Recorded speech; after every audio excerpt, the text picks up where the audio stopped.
इनके खिलाफ जो भी कोई बोलता है उसके जो है ये CBI और ED इन सभी अपने संसाधनों का प्रयोग करके दुरुपयोग करके उन राजनेताओं नेताओं को एवं भ्रष्ट जो है जो जनता जो है भ्रष्टता के बारे में कुछ कहती है तो उन पे ये मंचा जैसे आरोप ठोक देते हैं। तो देश आज जिस मुहाने पर खड़ा हुआ है, यहाँ से बदलाव होना चाहिए। बदलाव फ्रांस में क्रांति आई थी 100वें वर्ष में, भारत में क्रांति 80वें वर्ष में आनी चाहिए, इसमें आनी चाहिए। हाँ, जैसा नेपाल में हुआ है वह यहाँ होना चाहिए। नहीं तो क्या आप इस बात सफेद पोष जब तक मारा नहीं जाएगा तब तक काम नहीं चलेगा। लोकतंत्र कहाँ रहा, तानाशाह देश हो गया भाई, तानाशाही। हाँ, ईडी जिसने कहीं आवाज उठाई तो ईडी लगा दी पीछे। यानी अगर बीजेपी बढ़ गया तो धुल करके मशीन ऐसी है उसके पास में, बिल्कुल नीट एंड क्लीन हो गया, वो ईमानदार है। नहीं मोदी नहीं तो कौन? मोदी नहीं तो कौन, इसमें कोई बात नहीं है, दूसरी सरकार आनी चाहिए। मोदी से क्या मतलब है? नहीं मोदी नहीं तो कौन, विकल्प तो यही तलाशा जाता है ना कि मोदी नहीं तो कौन। कांग्रेस की सरकार आनी चाहिए देश में इस समय। नमस्कार दोस्तों, हम आपका स्वागत करते हैं आपके अपने YouTube चैनल बात तो जरूरी है और साथ ही Facebook पेज बात तो जरूरी है में। और आज हम चर्चा कर रहे हैं हमारे धर्मवीर भाई साहब, हम ये जानना चाह रहे हैं आपसे कि जो अभी माताजी पर विवाद चल रहा है बिहार में और मोदी जी पिंडदान की भी बात कर रहे हैं, इस पर आप कुछ कहना चाहेंगे? हाँ, कहना चाहेंगे साहब। मोदी जैसा भ्रष्ट नेता देश में आज तक कोई न पैदा हुआ है न कोई होगा। पूरे देश को इन्होंने बर्बाद कर दिया। केवल झूठ के सहारे ये राजनीति कर रहे हैं, बेईमानी के सहारे राजनीति कर रहे हैं। अपनी माताजी कहते हैं देश के नौजवान, मजदूर एवं शिक्षित युवा वर्ग के लोग बेरोजगार हुए घूम रहे हैं, उनकी कोई सुनवाई नहीं है और सारा पैसा देश के पूंजीपतियों को दे दिया है। नहीं तो भाई साहब, जैसा इन्होंने बोला है कि 9 साल के शासनकाल में इनके ऊपर कोई भी भ्रष्टाचार का दाग ही नहीं है, ये तो मोदी मीडिया कह रहा है। ये सब कहानी गलत है। सरकार हटने के बाद इनसे बड़ा दागी सन 47 से आज तक कोई भी सरकार नहीं हुई है। इन्होंने सुप्रीम कोर्ट, हाई कोर्ट और डिस्ट्रिक्ट कोर्टों की तो चलती क्या है, सब जजों को और उनको परास्त कर दिया है। यहाँ तक है कि जजों की हत्या करवा रहे हैं ये लोग। इनके खिलाफ जो भी कोई बोलता है उसके जो है ये CBI और ED इन सभी अपने संसाधनों का प्रयोग करके दुरुपयोग करके उन नेताओं को एवं भ्रष्ट जो है तो उन पे ये मंचा जैसे आरोप ठोक देते हैं। नहीं मोदी नहीं तो कौन? मोदी नहीं तो कौन, इसमें कोई बात नहीं है, दूसरी सरकार आनी चाहिए। मोदी से क्या मतलब है? नहीं मोदी नहीं तो कौन, विकल्प तो यही तलाशा जाता है ना कि मोदी नहीं तो कौन। कांग्रेस की सरकार आनी चाहिए देश में इस समय। कांग्रेस की? हाँ, मनमोहन सिंह जी के समय में देश की आर्थिक स्थिति बहुत अच्छी थी और ये पूरे देश को खा गए, पूरे गोल्ड को बेच के खा गए, सोने को। आज हमारे घरों में सोना चांदी पहनने की तो बात क्या है, देखने के लिए भी नहीं रहा है। सब इन्होंने जो पूंजीपतियों के खातों में भेज दिया। तो आप पूंजीपतियों से काफी परेशान हैं? बहुत परेशान है। देश जब मिला था नेहरू को, लजपत मिला था, किसानों को खाते तक नहीं मिल रहा है। नेहरू को जब देश मिला था लजपत मिला था खून से। जी, आप नेहरू को जब देश मिला था तो खून से लजपत मिला था। इधर से, हाँ, मिला था। इधर से ट्रेन जा रही थी कट के, उधर से ट्रेन कट के आ रही थी। जी जी जी जी तब उन्होंने 2 जगह बंटवारा किया। जी, फिर लास्ट में इंदिरा जी ने आकर के एक ही पाकिस्तान छोड़ा।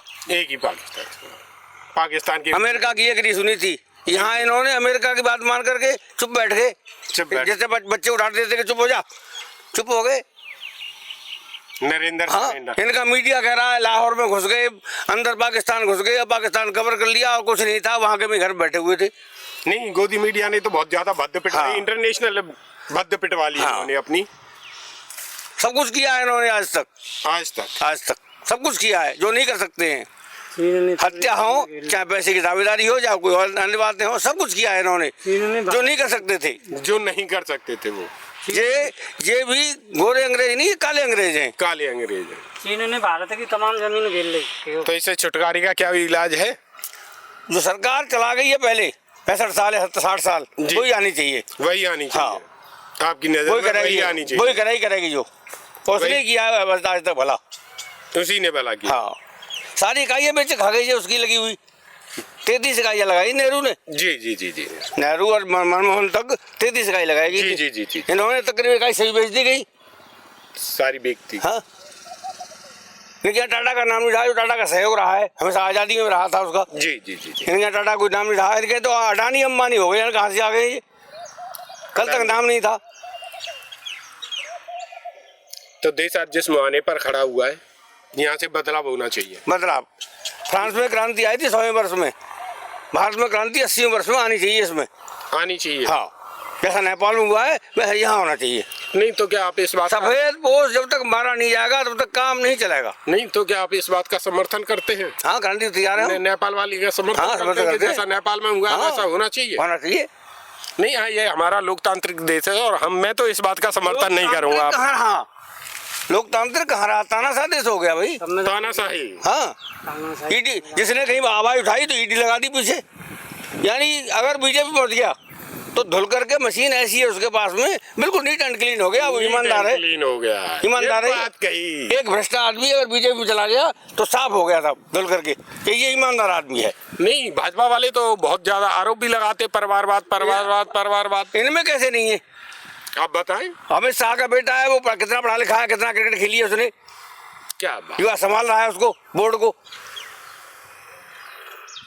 जी बताइए। ये बात भाई साहब बिल्कुल सही बोल रहे हैं। अमित शाह के बेटे ने कौन सी डिग्री हासिल करी, या उसको बल्ला भी पकड़ना नहीं आता है? बताइए। और वो आदमी बीसीसीआई सेक्रेटरी बना। हाँ? और क्योंकि सुप्रीम कोर्ट ने कह दिया था कि बीसीसीआई अध्यक्ष नॉन क्रिकेटर नहीं बन सकता है, तो उसको सेक्रेटरी बना दिया। और पहली बार भारत में ये हुआ कि बीसीसीआई सेक्रेटरी आईसीसी का चेयरमैन बना, जबकि बीसीसीआई अध्यक्ष को बनना चाहिए था ना। अब बीसीसीआई सेक्रेटरी को आईसीसी का चेयरमैन बना दिया। और अध्यक्ष के पद को क्यों नहीं अब प्रीफरेंस मिल रहा है? सेक्रेटरी पद ज्यादा बड़ा हो गया है। नहीं तो पहले तो जगमोहन जी, जो हमारे जगमोहन डालमिया जी थे, हाँ, वो अध्यक्ष थे। हाँ, बिल्कुल। अध्यक्ष ही आईसीसी का अध्यक्ष। बिल्कुल आप सही कह रहे हो। पहले हमारे जगमोहन डालमिया बीसीसीआई के पहले अध्यक्ष बने थे, फिर आईसीसी के चेयरमैन बने थे। शरद पवार आईसीसी के अध्यक्ष बने थे, फिर बीसीसीआई के अध्यक्ष बने थे, फिर आईसीसी के चेयरमैन बने थे। ये पहली बार हुआ है कि बीसीसीआई का सेक्रेटरी आईसीसी का चेयरमैन बना है, ये जबकि बनना चाहिए था आईसीसी के अध्यक्ष को। यहाँ पर देखो, क्रिकेट में भी इन्होंने पॉलिटिक्स लगा दी है। तो वो जो नेपाल वाली बात है, नेपाल में क्यों विद्रोह हुआ था? नेपाल में विद्रोह होने का मुख्य कारण ये था कि नेपाल में नेपोटिज्म के खिलाफ थे लोग, महंगाई के खिलाफ थे लोग, और सरकार की निरंकुशता के खिलाफ थे। वही सारी चीज तो इंडिया में हो रही है। अरे मरता है वो, क्या नहीं करता है, जनता त्राई त्राई कर रही है, भूखों में परेशान है। बिल्कुल बिल्कुल। रोजगार है नहीं। रोजगार, हाँ, मैं तो 50 सालों में सबसे चरम पर है। चरम पे है बेरोजगारी, बिल्कुल चरम पर है, इसमें कोई शक नहीं है। जितने भी नेता हैं और उनके सपुत्रों को देख लीजिए, चाहे वो राजनाथ सिंह के बेटे हों, हाँ, चाहे वो नितिन गडकरी के बेटे हों। अब देखो, पेट्रोल जो है, जो गाड़ी आप चलाते हो, उसमें इथेनॉल मिला दिया है, और वो इथेनॉल 20% है। उसके हिसाब से पेट्रोल के दाम कम हो जाने चाहिए, लेकिन पेट्रोल के दाम कम नहीं हुए। उसकी वजह से, क्योंकि 20% एथेनॉल मिलाने की वजह से इन गाड़ियों में डिफेक्ट भी आ रहा है, क्योंकि गाड़ियों के इंजन उस तरीके से तैयार नहीं है। लेकिन लोगों को पता नहीं है, तो ये कुछ भी कर सकते हैं। देखिए, वो सीतारमण जी हैं, वो बड़ी योग्य बने। 40% टैक्स था सब मिला करके जी। अब इन्होंने क्या कर दिया, 28-12 कर दिया है। तो 28-12-40 होता है 40 ही। 40 इधर से नहीं, इधर से घुमा दिया भाई, ऐसे नहीं पकड़े तो ऐसे घुमा के बोल लो।